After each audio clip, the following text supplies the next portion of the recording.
Alright, councillors, time being 8:30, please put you on your feet. Aaron, you're on. Your councillors, Councillor Peoples, would you mind leading us in prayer? Almighty God, we acknowledge that we have a responsibility to look after your creation, especially this region we call Barcaldine Regional Council. We are also conscious that our decisions are going to affect deeply the lives, land and property of the people we have come here to serve. Remind us to exercise respect for each of our fellow councillors, staff and for the people of our region. Help us in this meeting to act wisely, justly and intelligently in all our deliberations.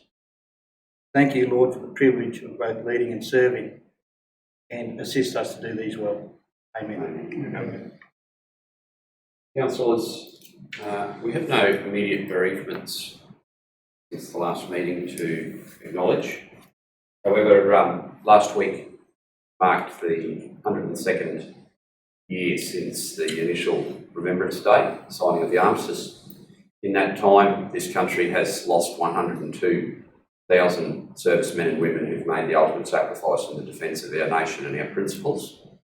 I think it fitting that we as a council now pause to acknowledge that and mark a moment's silence.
Thank you.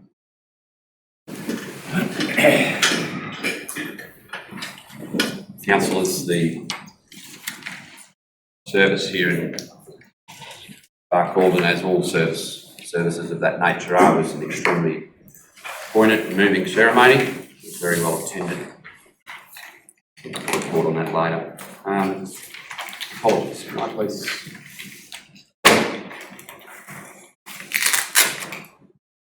Councillor Hanson, Mr Mayor. Thank you. Councillor Arthur moves a leave of absence be granted. Seconded, Councillor Peoples.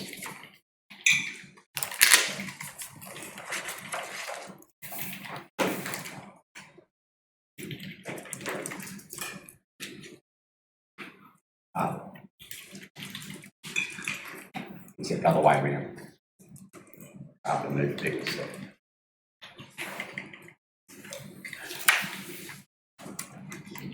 Those in favour?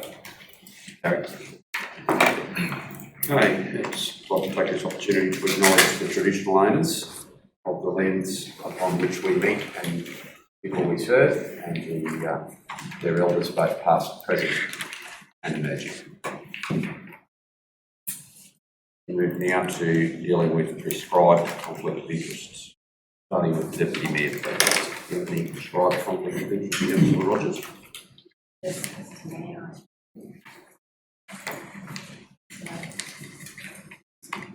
I inform this meeting that I believe that I have prescribed conflict of interest in the matter 3.4.4 the progress report and 3.6.1 the works report Goal 3 as defined in section 150(e)(I) of the Local Government Act 2009. The nature of my interest is that I am the creator of the Lake Dun Sculpture Trail, which is mentioned in these reports.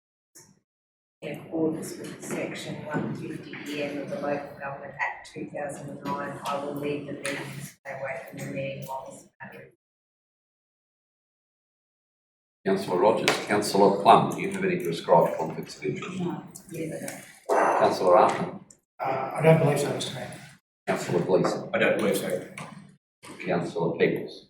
Mr Mayor, I inform the meeting that I believe I have a prescribed conflict of interest in 3.4.4 and 3.6.1. I have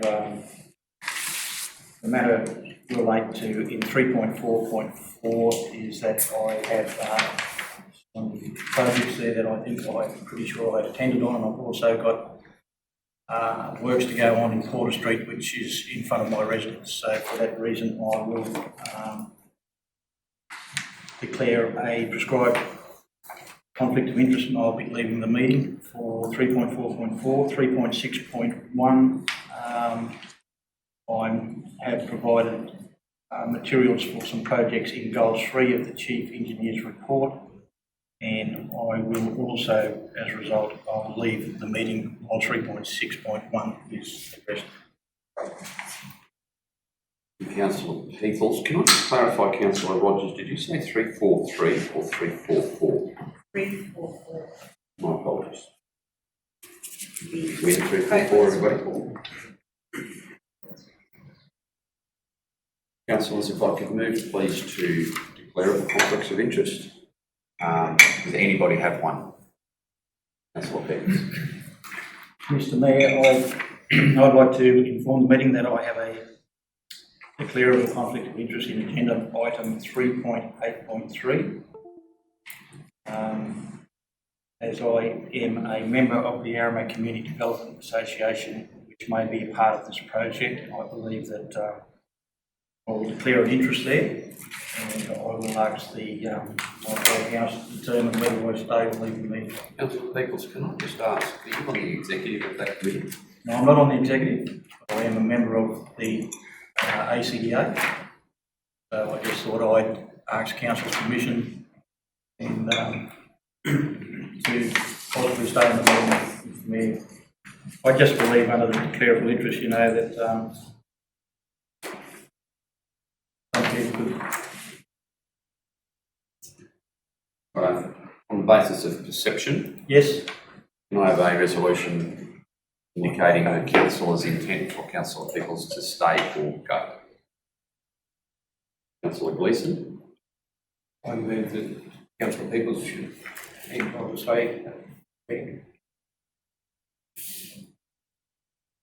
Seconded, Councillor Rogers. I'm happy to Councillor Peoples to stay, Mr Mayor. Councillor Plum. Those in favour?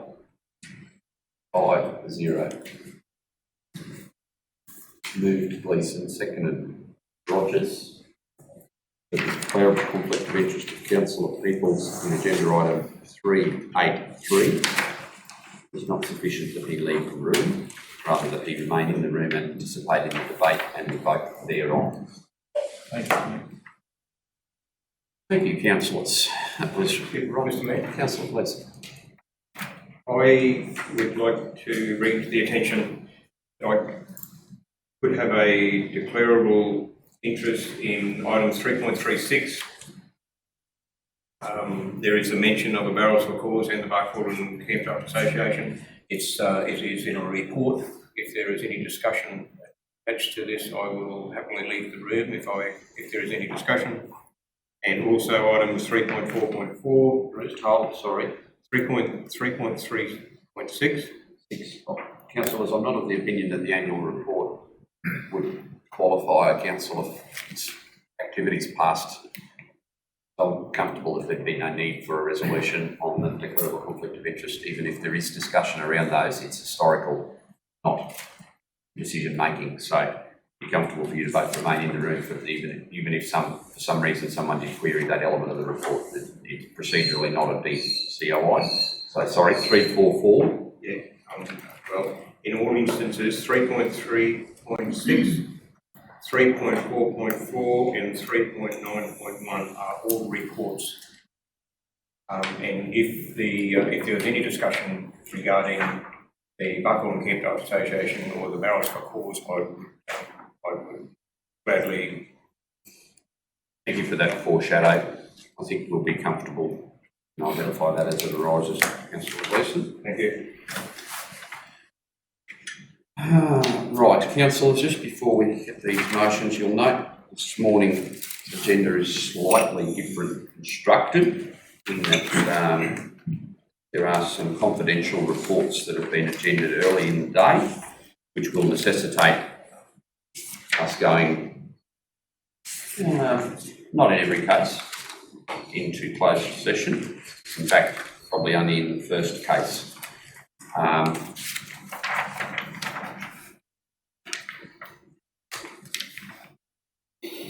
So I'll go to it. Sorry, I'm going to get, I've got a couple of things to do first. Can I have some resolutions around the confirmation of minutes from the special meeting first on the 27th of October 2020? Councillor Plum, seconder. Councillor Arthur. Those in favour? Carried. 6-0. They are now received. Can somebody please move that they be confirmed, or is there alterations that you'd like to discuss? Councillor Gleeson moves, seconded. Councillor Plum. Those in favour? 6-0. Minutes of the October general meeting be received, please. Moved Councillor Peoples, seconded Councillor Plum. In favour? Carried 6-0. Councillors, any omissions or alterations to discuss? There being none, I'll somebody move that be confirmed. Councillor Gleeson, seconded Councillor Plum. Those in favour? Carried. Sorry, question. Just thinking about the special meeting.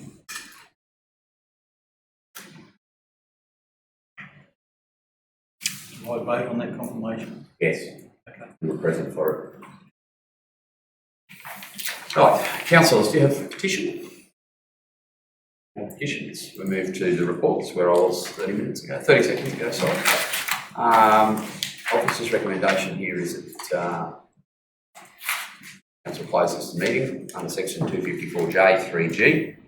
Move to Councillor Peoples. Second, Councillor Plum. Debate or discussion on this? There being none, close the meeting.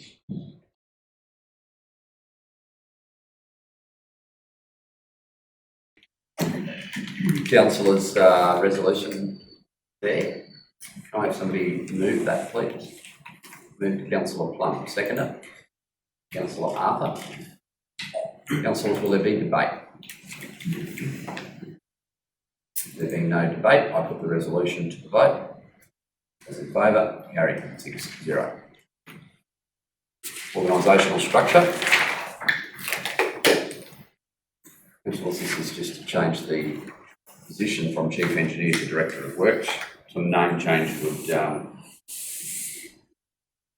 be followed by a position description change in time. So can I have a mover of the recommendation, please?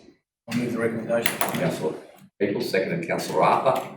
Those in favour? Carried 6-0.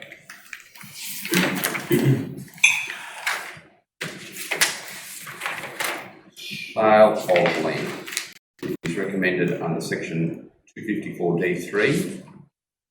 That's the report not being made public, sorry. 254J3G. Close the meeting. Ms. Jane.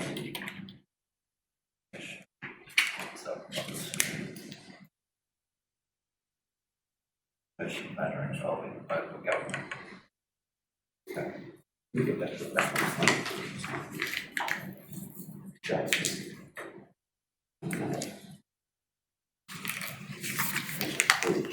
G. Oh, G.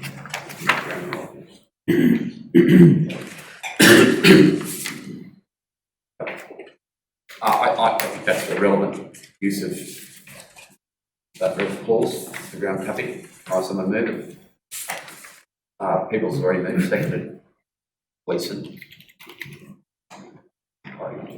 Carried. 6-0. Just camera off. But states.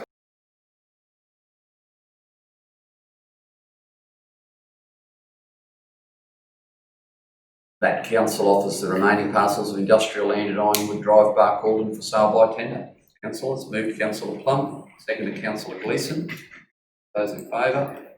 Carried 6-0.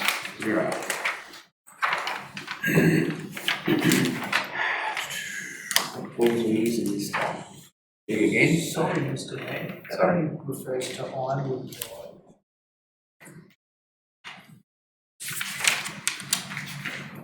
Where's the other one? Sorry.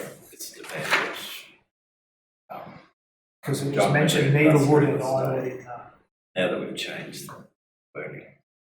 Council offers the remaining parcels of industrial land at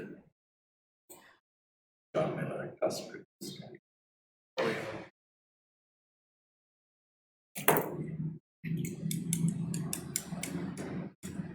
Council, you as a whole have resolved at a fixed address. I'm happy to not go through a major procedural motion here to alter a council resolution.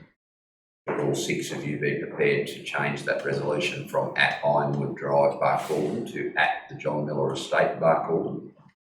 Yes, Mayor. Show of hands. Thank you.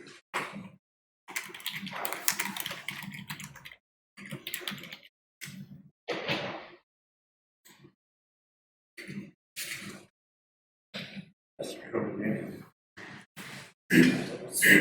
slow as it was. Hmm? It was a little bit slow as it was.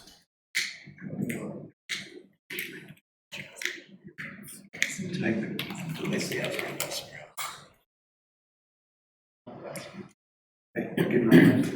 Industrial. The first industrial. No, because it's the name.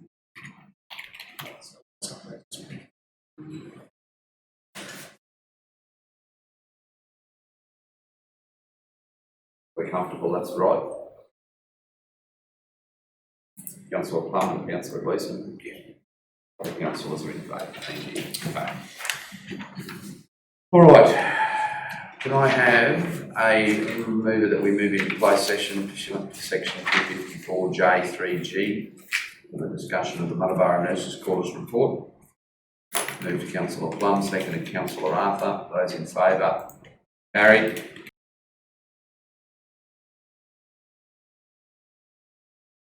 Assistant? I'll pass the gavel down in a moment. Those in favour? Carried 6-0. Right.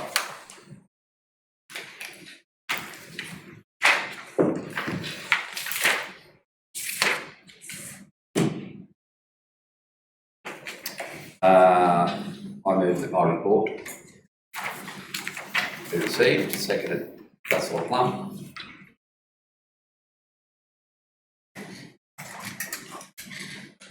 Those in favour, 6-0. Here's what it is. Councillors, it's hard. I meet operationally, I think it's listed in there. I haven't looked at my own report for some time, but we have a lot more meetings than get written there. And 90% of them is myself and Brett, or myself and Rick, or Rick and Brett and I. You know, I don't write in this report. I think what we try to glean here are the external stakeholder stuff that we do, or if there is key community meetings that I've attended or will attend.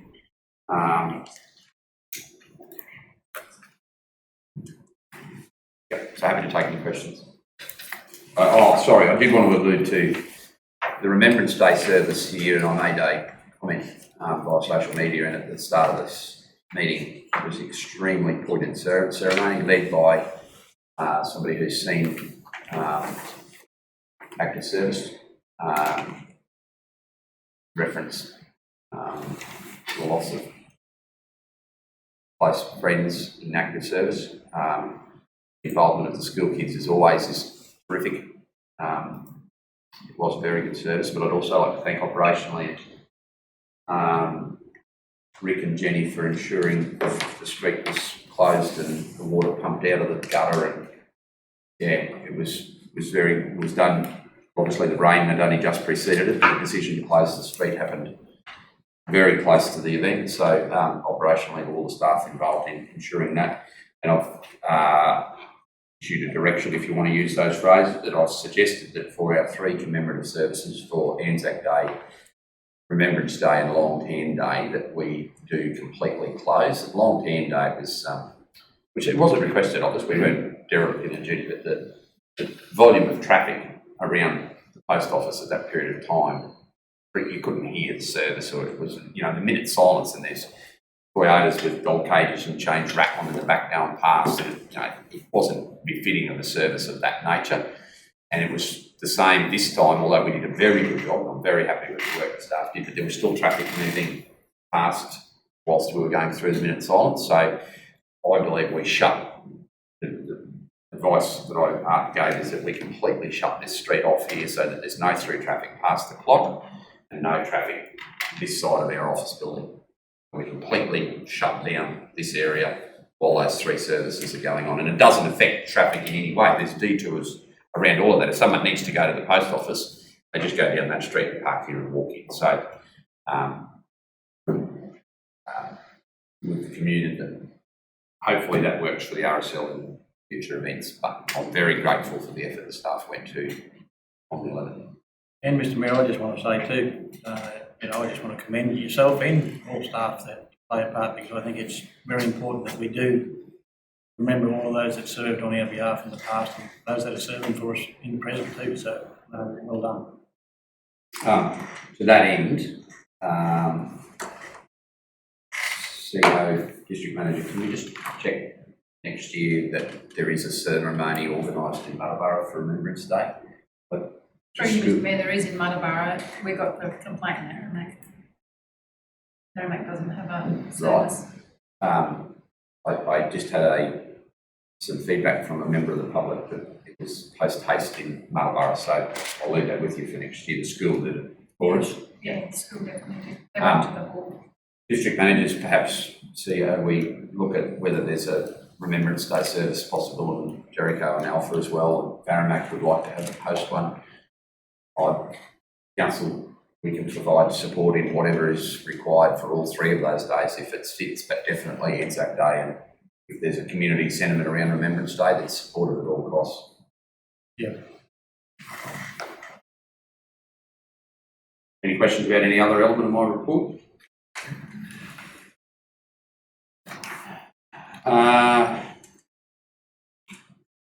Okay. Have we done this? Yes, I did do this. I moved that we received it. Yep. Oh, we've got a computer problem, haven't we?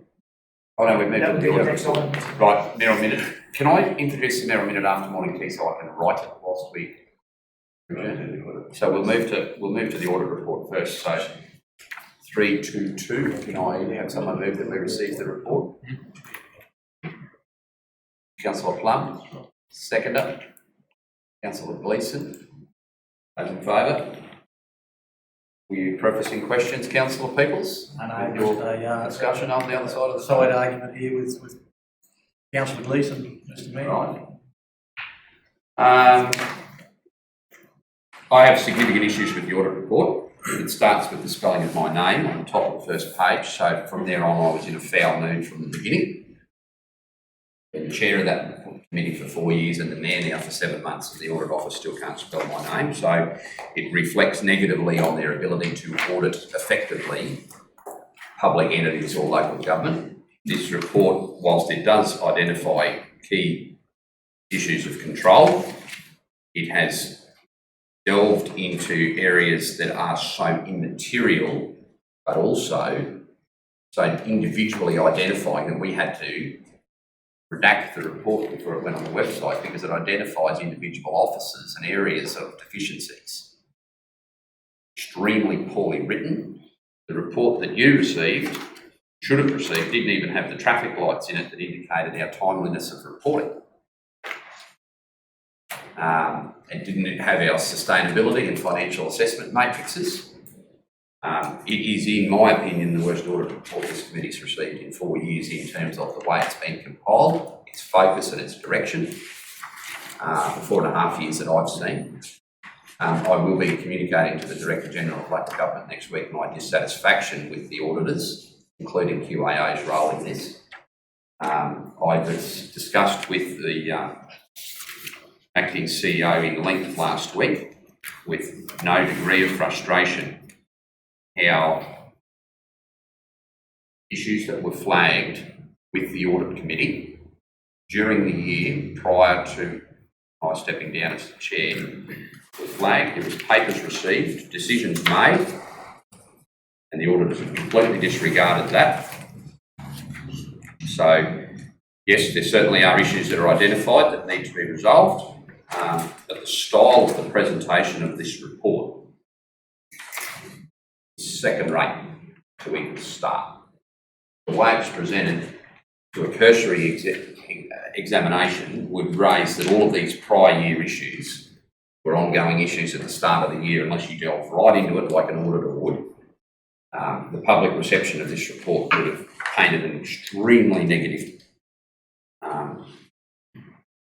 reflection, and when you look at councils that are substantially smaller than us with less internal control, and this is not an excuse, that don't get those same things that we get pinged for identified, it shows the lack of consistency that's applied to auditing continues to evolve to new levels every year.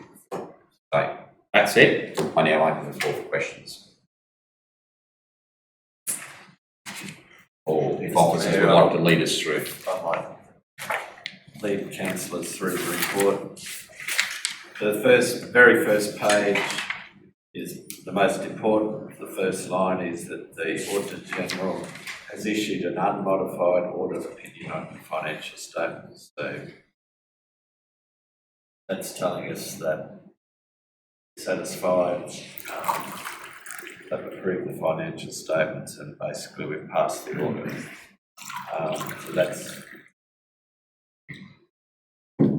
our major aim in any audit exercise, is to make sure that we get that unmodified opinion signed off.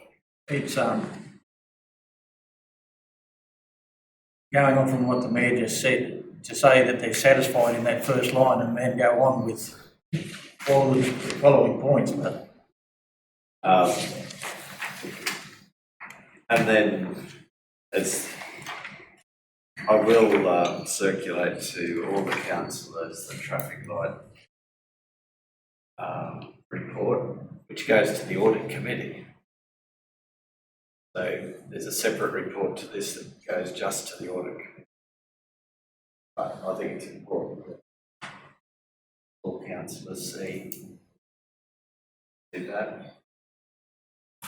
On page, if we just go through page 3, they've raised the issue about our property, plant and equipment. We realised there was an issue because we changed software 30th of June. They weren't happy with the way the assets were transferred from one system to the other. In the end, they made us go back to the old system. That is the figures.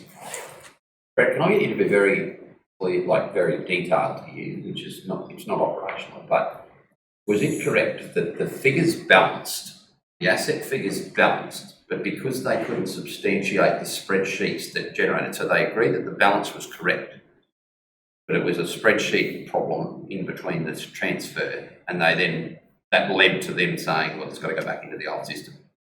It was more the methodology. So the new software used a different methodology for calculating depreciation. And because it reduced our depreciation substantially, it was like 1.7 million, I think, less than the old system, they weren't confident that it was being calculated correctly.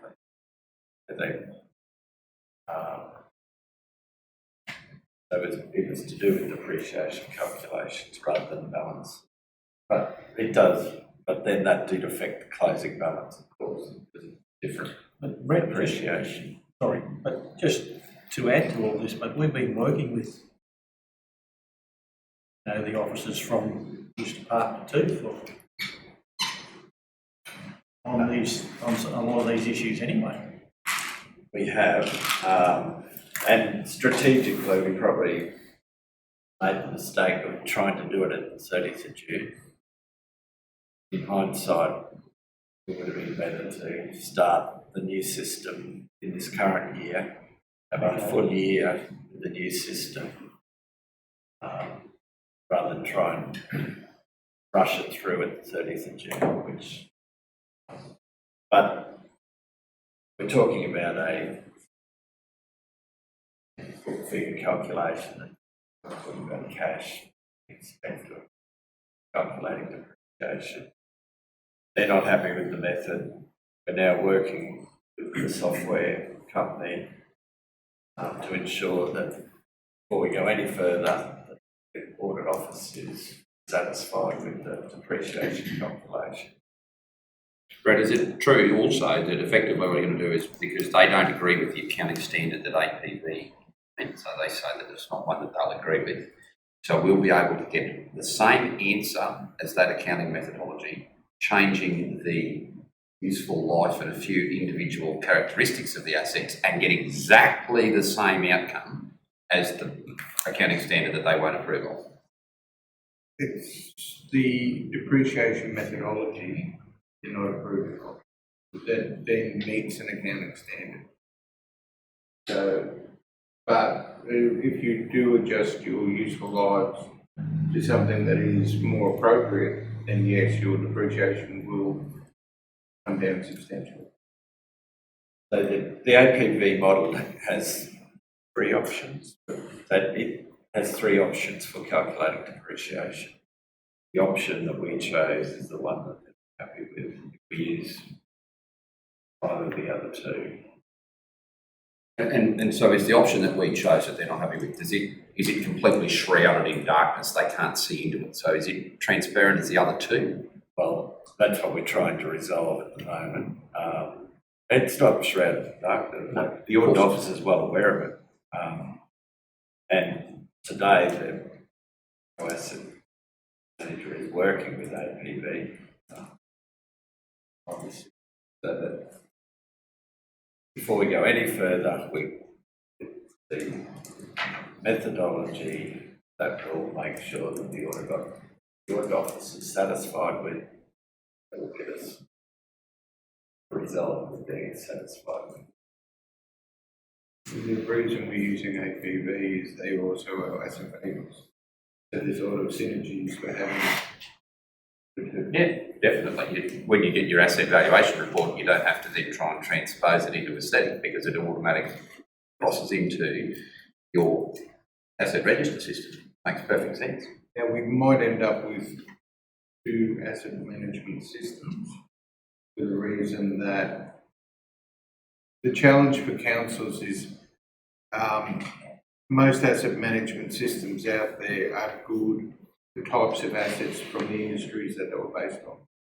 And the problem you'll have is, so some asset management systems are good for linear assets, like roads and so on, because they have much more detail in terms of base, sub-base and so on, where some asset management systems say better or design more for plant and equipment, buildings, traditional.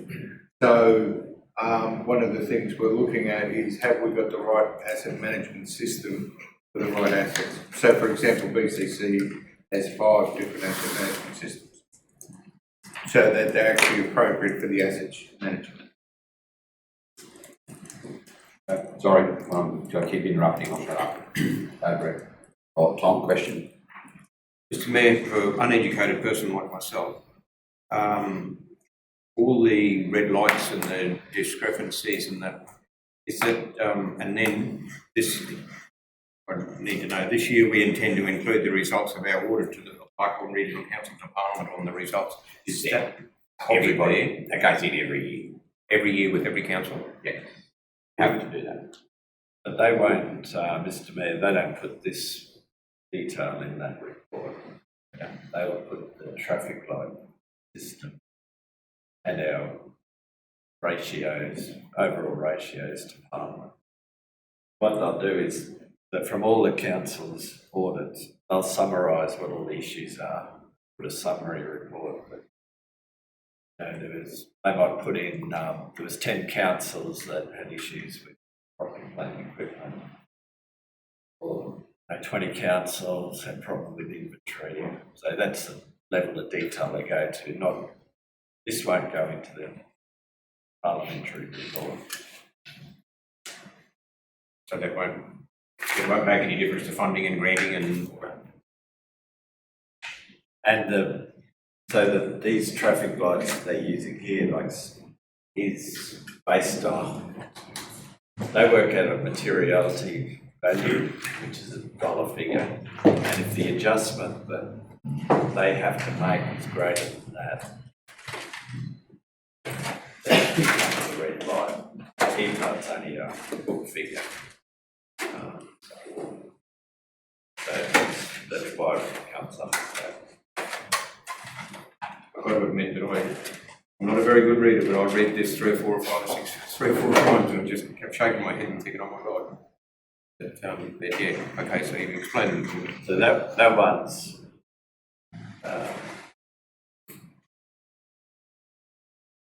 I think, well, I know that will be resolved in the next couple of weeks. We can't go any further with our assets till we get that sorted. The next one, that's we've resolved that reconciliation issue. Inventories, so we realise there are some issues with inventories. So what we've done is last Thursday, the DMs, all the storemen, store people, I shouldn't say stores people, admin, they had a meeting in Aramac about how we do our stores, what the processes are, how we can improve the way we do that. So there's an action plan out of that meeting. So that should resolve those issues.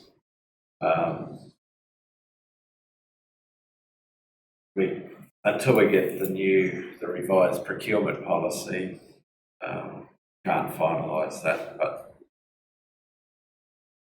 fully, but because some of the procurement process may change, but basically that stores issue, Greg was at the meeting, and so we'll have an action plan for that, or we do have an action plan. Related party transactions, that's something in the annual report, which I'll show you later. I need to make sure some councillors, we need to update your declarations for that.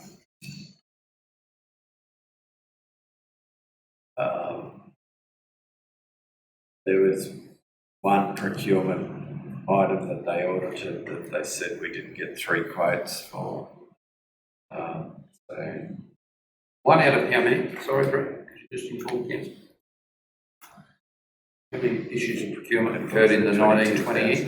21,000 something. Sorry, Mr Mayor, there's 20. I'm just going to enter that into the record. There was 21,000 individual items of procurement, and this bunch raised 1. Keep going. Internal audit,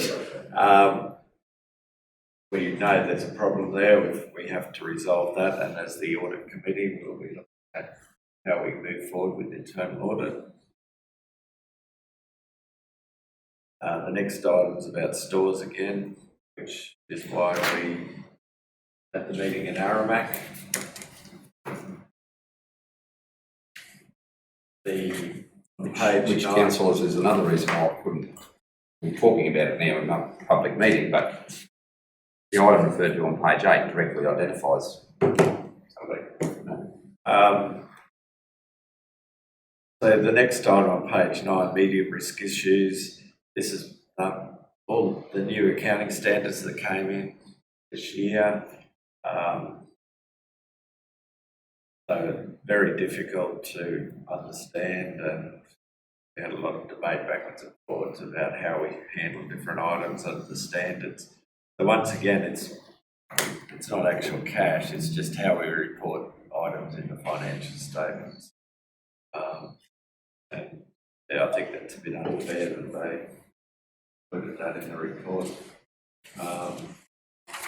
indexation of assets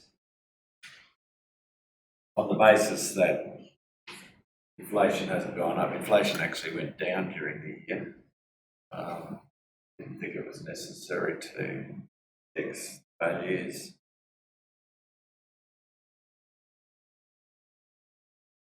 Once again, I don't think that it's fair that it should even be mentioned as an issue. Related party transactions. So this is about how, once again, how we record those transactions, which I will show you later in the annual report. Low risk issues. Once again, it's about reporting. So the money we get from NDIS, we put this in as grants and subsidies. They said it's not grants and subsidies.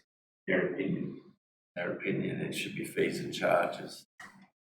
So I don't see why it's an issue that's going to be raised in order to change it from grants to fees. But just on that, Brett, so if we're paid by some of our customers, I suppose you say it's a fee, but if we're getting money from the Commonwealth or the state to run these health services, isn't that a grant? Councillor Peoples, you're arguing with auditors, you don't win, so I'd suggest you don't try. Logic doesn't Effectively, there, because NDIS, the client gets the money and then they pay out their money, pay us to provide services. So they're saying it's a fee, it's not. But even though we're actually paid by the government's plan managers. And That portion of it is a grant, but the actual portion that we're providing the service, they're saying it's fees rather than grants. the money doesn't go to the client, it comes direct to council. But we're We manage managing the it fund on their behalf. So We're their bank manager. looks We've got to fill the paper somehow, Councillor Peoples. plan accrued expenditure. Well, we've been using Practical for 40 years. We've always accrued plan charges from every councillor that I've known, but this year they picked up, and it is incorrect the way we've been doing it. But for some reason, that after 40 years, someone's actually picked up with it. Did they get The a methodology. Jesus practical? They did identify another council neighbouring us. Then they go on to previous matters, which most of those have been resolved. The ones that aren't resolved are the fraud risk assessment, which Greg is doing as part of his position.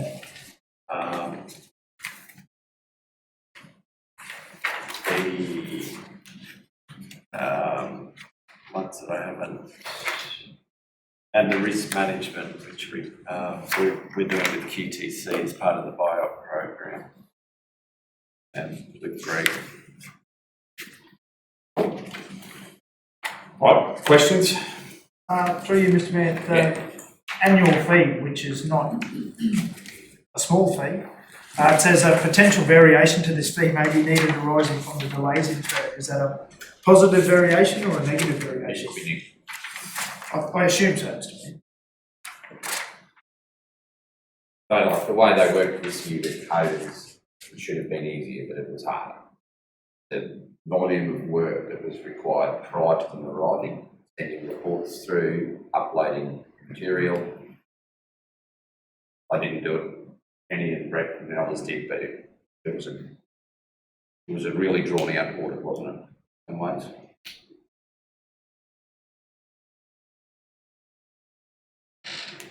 I'm sure you, Mr Mayor, Brett, we had reports like this in the past. I've never seen one as detailed as this. It's got a lot of it's the reports go to the audit committee. Okay. It's a change in. They're totally stuck. No, sorry. To be totally blunt, this is what's made me cranky. Like the report, and I've got like nothing, no council documents sacrosanct from anybody, but the style of this is the detailed management, how management has to fix stuff, and that's the role of the audit committee to follow up and make sure that the issues that are raised in audits are addressed. Management reports, council level reports or board reports for the non-government entities that are audited need to focus on ensuring until something becomes a red light, you know, where things are at with the assessment matrices, financial sustainability, the key things that are integral to decision making around financial services should be made in here, and there's no advice about that at all. So they swapped it around this year, first time ever. All of the stuff about the viability of council and the need to where we sit in benchmarking, it's not here. This is the first time I've seen a report. Mr. Mayor, Councillor Chair of the Audit Committee, Councillor Blunt. so do we have to receive this report? Yes, we do. We already have. Yeah, I'm just saying, like, We do, unfortunately. I'd like to clarify, because I just said, I thought it was just a clerical error for a start. After I cooled down, I thought they'd just sent the wrong letters to the wrong recipients. No, they haven't. So, We did clarify with the auditors, they've given us the wrong report for the council. target audience, Yeah, compared to the audit committee. so are they going to come forward with an Pardon? updated report? Like they've given us. No, this is what they want. This is what they want to put in front of us. And look, nothing to hide there. As I said, I'm not, and Brett's gone through there's issues and ways they've raised them, but so much of it's management, how they do this, and you're finding stuff just for the sake of finding it. That's the role of the audit committee until it gets raised to a significant deficiency or lack of attention. So the way the audit office has moved in the last two audits is if it's listed as a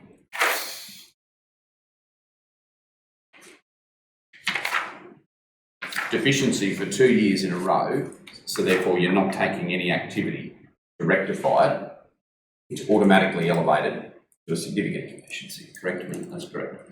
So that flags for this room that somewhere there's a breakdown in process. It's not happening. So they're the more egregious ones, because they're ones that have been raised in prior audits and either no action taken or the action that has been taken doesn't reflect what the audit or the audit office required.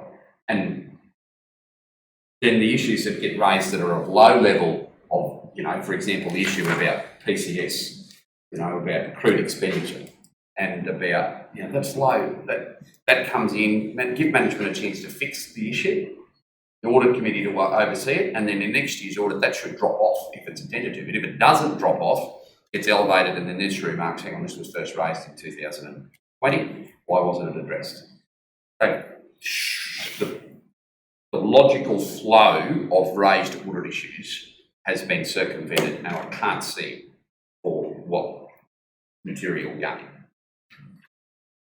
Anyway, it is what it is. Further questions related to the report?